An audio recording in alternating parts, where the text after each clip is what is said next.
भक्तजनों जय माता दी। गुरु महापुण्य फलदायी सत्यनारायण व्रत कथा। श्री वेद व्यास जी ने कहा, एक समय नैमिषारण्य तीर्थ में सौनक आदि सभी ऋषियों तथा मुनियों ने पुराण शास्त्र के वक्ता श्री सूत जी महाराज जी से पूछा, महामुनि, किस व्रत अथवा तपस्या से मनोवांछित फल प्राप्त होता है, उसे हम सब सुनना चाहते हैं। श्री सूत जी बोले, इसी प्रकार देव ऋषि नारद जी के द्वारा भी पूछे जाने पर भगवान कमलापति ने उनसे जैसा कहा था उसे कह रहा हूँ। एक समय योगी नारद जी लोगों के कल्याण की कामना से विविध लोकों में भ्रमण करते हुए मृत्युलोक में आए और यहाँ उन्होंने अपने कर्म फल के अनुसार नाना योनियों में उत्पन्न सभी प्राणियों को अनेक प्रकार के कलेश और दुख भोगते हुए देखा। किस उपाय से इनके दुखों का नाश हो सकता है, सोचकर वह विष्णु लोक को गए। भगवान श्री हरि ने कहा, देव ऋषि, आप किस प्रयोजन से यहाँ आए हैं? आपके मन में क्या है, कहिए, वह सब कुछ मैं आपको बताऊंगा। नारद जी बोले कि भगवान मृत्यु लोक में अपने पाप कर्मों के द्वारा सभी योनियों में उत्पन्न सभी लोग बहुत प्रकार के कलेशों से दुखी हो रहे हैं। हे नाथ, किस छोटे से उपाय से उनके कष्टों का निवारण हो सकेगा, यह मैं सब सुनना चाहता हूँ। तब भगवान श्री हरि ने कहा, हे वत्स, स्वर्ग और मृत्युलोक में दुर्लभ भगवान सत्यनारायण का एक महान पुण्यप्रद व्रत है। आपके स्नेह के कारण इस समय मैं उसे कह रहा हूँ। नारद जी बोले, प्रभु, इस व्रत को करने का फल क्या है, इसका विधान क्या है, इस व्रत को किसने किया, यह मैं सब जानना चाहता हूँ। तब भगवान श्री हरि ने कहा, यह सत्यनारायण का व्रत दुख और शोक आदि का शमन करने वाला, धन धान्य की वृद्धि करने वाला, सौभाग्य और संतान देने वाला तथा सर्वत्र विजय प्रदान करने वाला है। श्री सूत जी ने कहा, हे विप्रो, अब मैं पुनः पूर्व काल में जिसने इस सत्यनारायण व्रत को किया था उसे भली भांति मैं विस्तार पूर्वक कहूँगा। श्री सूत जी बोले, रमणीय काशी नामक नगर में कोई अत्यंत निर्धन ब्राह्मण रहता था।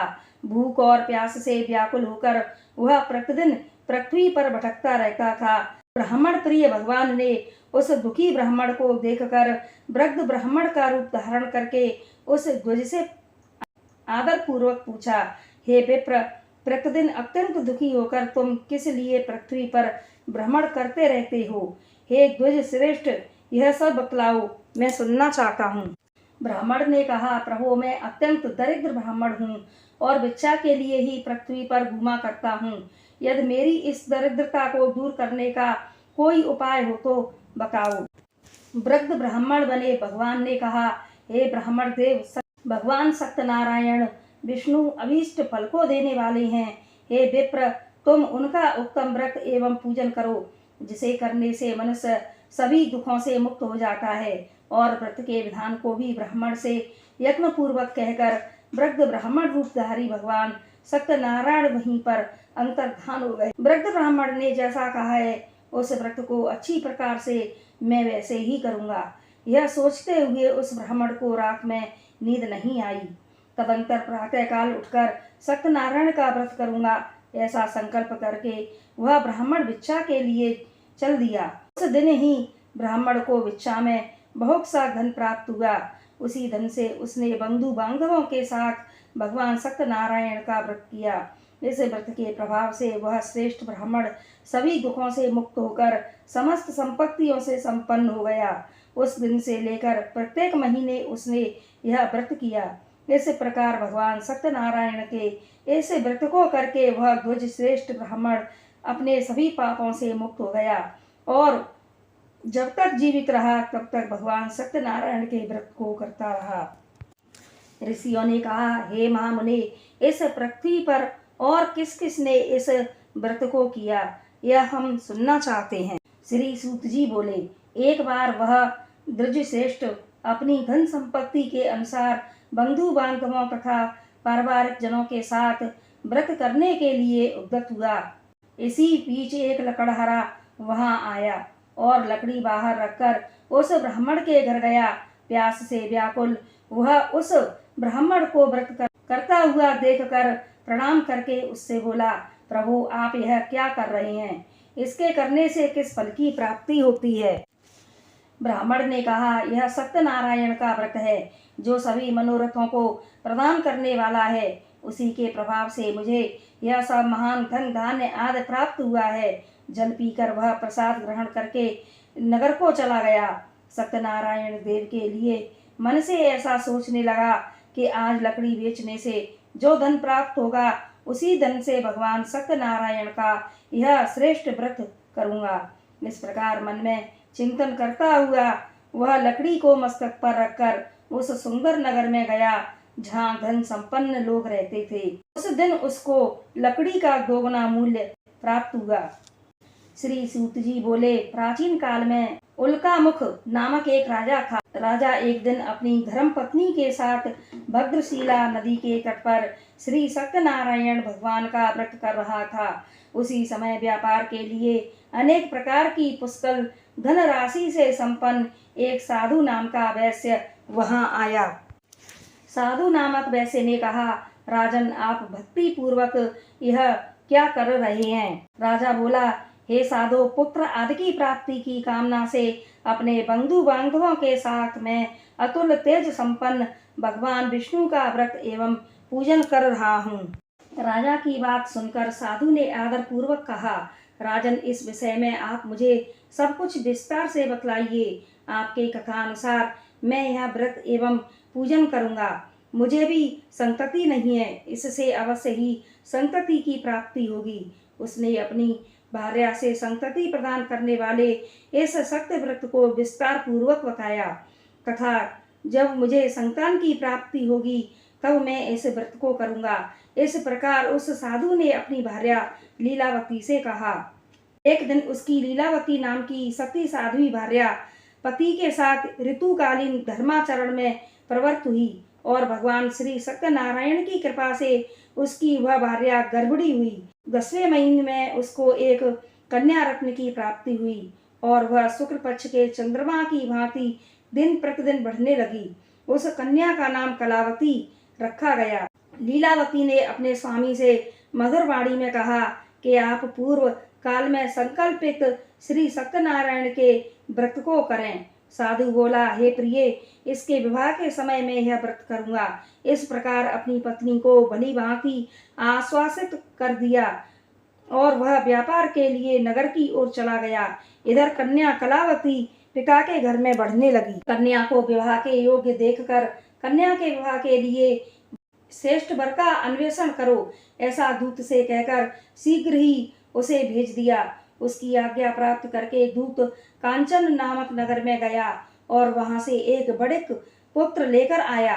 उस साधु ने उस बड़े पुत्र को सुंदर और गुणों से संपन्न देखकर जाति के बंधु बांधवों के साथ संतुष्ट होकर के विधि विधान से बड़े पुत्र के हाथ में अपनी कन्या का दान कर दिया। उस समय वह साधु बड़े दुर्भाग्यवश भगवान का वह उत्तम व्रत करना भूल गया।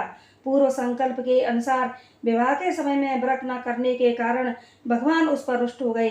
कुछ समय के पश्चात अपने व्यापार कर्म में कुशल वह साधु बड़े को अपने दामाद के साथ व्यापार के लिए समुद्र के समीप स्थित रत्नसारपुर नामक नगर सुंदर नगर में गया और वह अपने श्री संपन्न दामाद के साथ वहां व्यापार करने लगा। तदंतर वे दोनों राजा चंद्र केतु के रमणीय नगर में गए। उसी समय भगवान श्री सत्यनारायण ने उसे भ्रष्ट प्रतिज्ञ देखकर इसे दारुण कठिन और महान दुख प्राप्त होगा यह श्राप दे दिया। एक दिन एक चोर राजा चंद्र केतु के धन को चुराकर वहीं आया जहां दोनों बड़े स्थित थे। वह अपने पीछे दौड़ते हुए दूतों को देखकर भयभीत चित्त से धन वहीं पर छोड़कर शीघ्र ही छिप गया। इसके बाद राजा के दूत वहां आ गए जहां पर वह साधु बड़क था। वह राजा के धन को देखकर दूत ने उन दोनों बड़े पुत्रों को बांधकर ले आए और हर्षपूर्वक दौड़ते हुए राजा से बोले, प्रभु हम दोनों चोरों को पकड़ कर लाए हैं, इन्हें देखकर आप आज्ञा दें। राजा की आज्ञा से दोनों शीघ्र ही दृढ़तापूर्वक बांधकर बिना विचार किए महान कारागार में डाल दिए गए। भगवान सत्यदेव की माया से किसी ने उन दोनों की बात नहीं सुनी और राजा चंद्रकेतु ने उन दोनों का धन भी ले लिया।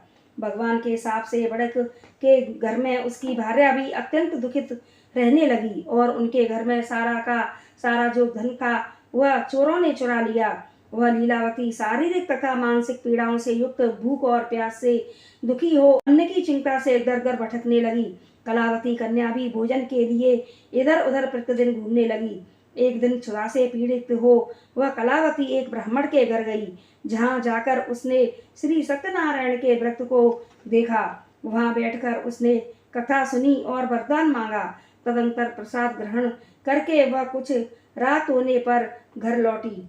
माता लीलावती ने कलावती कन्या से प्रेम पूर्वक पूछा, पुत्री, रात में तू कहाँ रुक गई थी? तुम्हारे मन में क्या है? कलावती कन्या ने तुरंत माता से कहा, माँ, मैंने एक ब्राह्मण के घर में मनोरथ प्रदान करने वाला भगवान श्री सत्यनारायण का व्रत देखा है। कन्या की उस बात को सुनकर वह बड़क की भार्या व्रत करने को उद्यत हुई और प्रसन्न मन से उस साध्वी ने बंधु बांधवों के साथ भगवान श्री सत्यनारायण का व्रत किया। इसी प्रकार प्रार्थना की, भगवान आप हमारे पति एवं जामाता के अपराध को क्षमा करें, वे दोनों अपने घर शीघ्र आ जाएं। इस व्रत से भगवान सत्यनारायण पुनः संतुष्ट हो गए तथा उन्होंने नृपश्रेष्ठ चंद्रकेतु को स्वप्न दिखाया और स्वप्न में कहा, हे नृपश्रेष्ठ, प्रातः काल होने पर दोनों बड़े पुत्रों को छोड़ देना और वह सारा धन भी दे देना जो तुमने उनसे इस समय ले लिया है, अन्यथा राज्य, धन एवं पुत्र सहित तुम्हारा सर्वनाश कर दूंगा। राजा से स्वप्न में ऐसा कहकर भगवान सत्यनारायण अंतर्धान हो गए। स्वप्न की बात को ध्यान में रखकर राजा ने उन दोनों बड़े पुत्रों को बंदी गृह से मुक्त करवाया। राजा ने दोनों बड़े पुत्रों को देखकर कहा कि आप लोगों को प्रारब्धवश यह महान दुख प्राप्त हुआ है, अब इस समय कोई भी भय नहीं है। राजा ने वस्त्र अलंकार देकर उन दोनों बड़े पुत्रों को संतुष्ट किया। पहले जो धन ले लिया था उसे दूना करके दिया। तदंतर राजा ने पुनः उनसे कहा, साधु, अब आप अपने घर को जाएं। राजा को प्रणाम करके, आपकी कृपा से हम जा रहे हैं, ऐसा कहकर उन दोनों महावैश्यों ने अपने घर की ओर प्रस्थान किया। श्री सूत जी बोले, साधु के कुछ दूर जाने पर भगवान सत्यनारायण उसकी शक्ति की परीक्षा लेने के लिए, साधो, तुम्हारी नाम में क्या भरा है? तब धन के मद में चूर दोनों महाजनों ने अवहेलना पूर्वक हंसते हुए कहा, दंडन, तुम क्यों पूछ रही हो? क्या कुछ द्रव्य लेने की इच्छा है? हमारी नाव में तो लता और पता आदि भरे हुए हैं। ऐसी निष्ठुर वाणी सुनकर तुम्हारी बात सच हो जाए, ऐसा कहकर दंडी सन्यासियों का रूप धारण किए हुए भगवान सत्यदेव ने कुछ दूर जाकर समुद्र के समीप बैठ गई।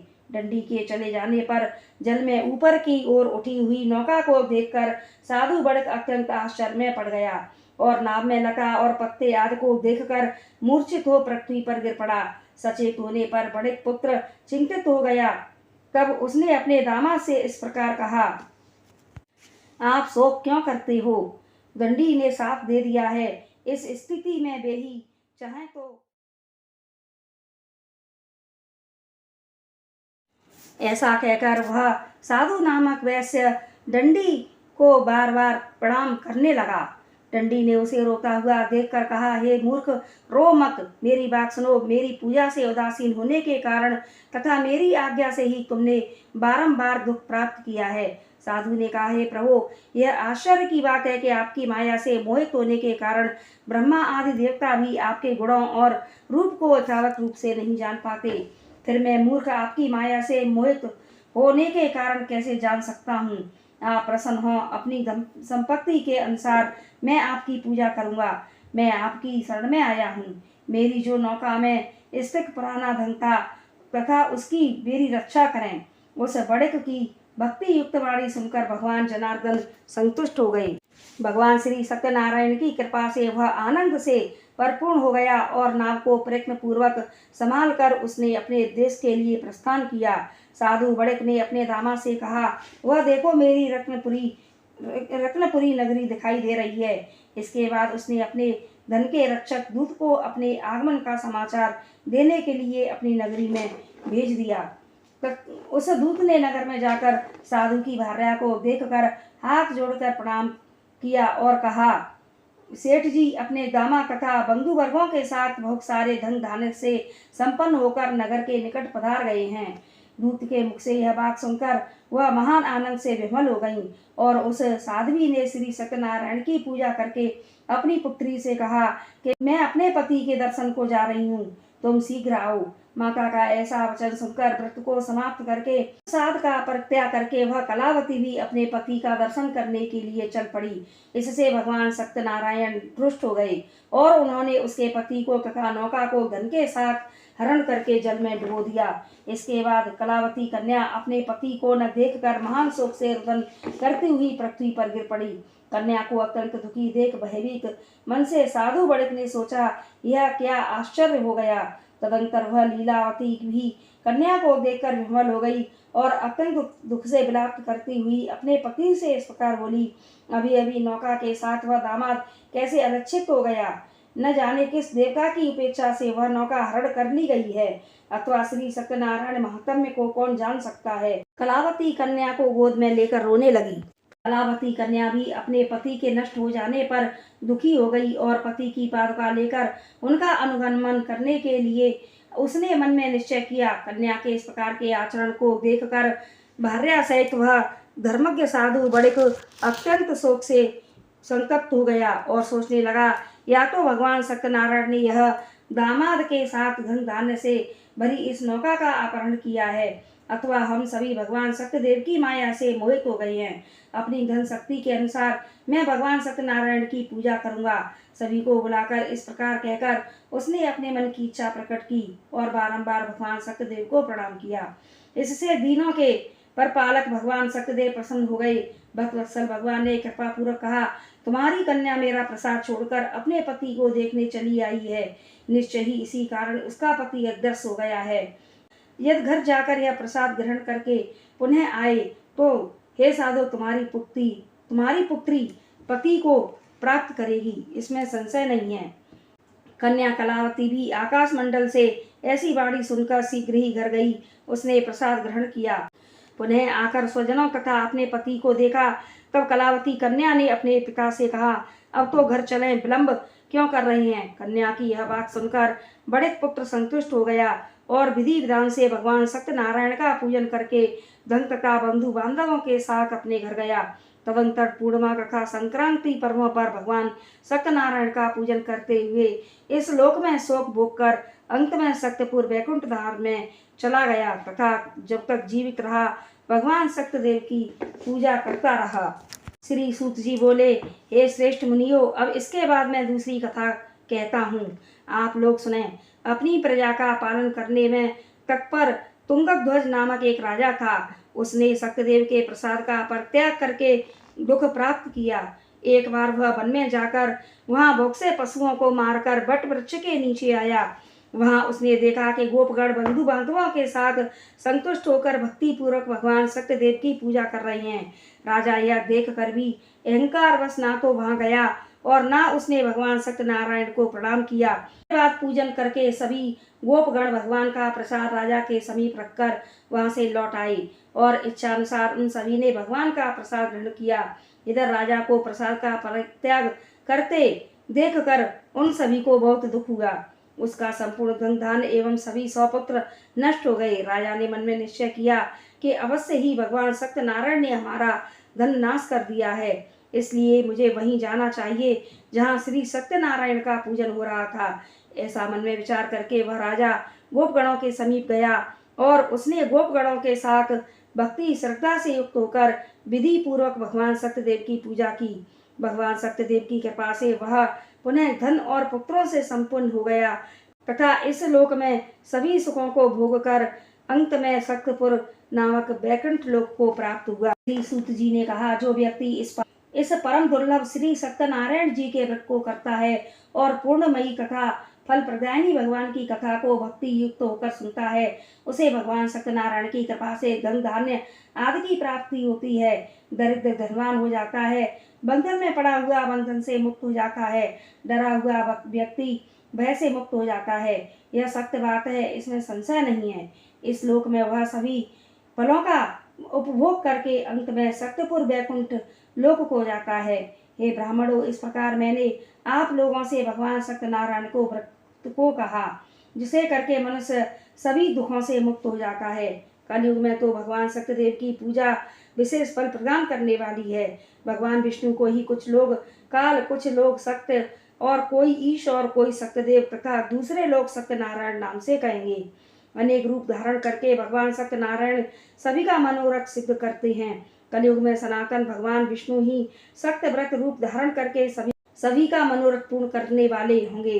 हे द्विज श्रेष्ठ मुनियों, जो व्यक्ति नित्य भगवान सत्यनारायण की इस व्रत कथा को पढ़ता है, सुनता है और भगवान सत्यनारायण की कृपा से उसके सभी पाप नष्ट हो जाते हैं। हे मुनीश्वरों, पूर्व काल में जिन लोगों ने भगवान सत्यनारायण का व्रत किया था, उनके अगले जन्म का वृतांत कहता हूँ, सुने। महान प्रज्ञा संपन्न सतानंद नाम के ब्राह्मण सत्यनारायण का व्रत करने के प्रभाव से दूसरे जन्म में सुदामा नामक ब्राह्मण हुए और उस जन्म में भगवान श्री कृष्ण का ध्यान करके उन्होंने मोक्ष प्राप्त किया। लकड़हारा भिल्ल भुओं का राजा हुआ और अगले जन्म में उसने भगवान श्री राम की सेवा करके मोक्ष प्राप्त किया। महाराजा उल्का मुख दूसरे जन्म में राजा दशरथ हुए, जिन्होंने श्री रंगनाथ जी की पूजा करके अंत में वैकुंठ धाम प्राप्त किया। इसी प्रकार धार्मिक और सत्यव्रती साधु पिछले जन्म के सत्यव्रत के प्रभाव से दूसरे जन्म में मोरध्वज नाम के राजा हुए। उसने आरे से चीरकर अपने पुत्र की आदि देह भगवान विष्णु को अर्पित कर मोक्ष प्रदान किया।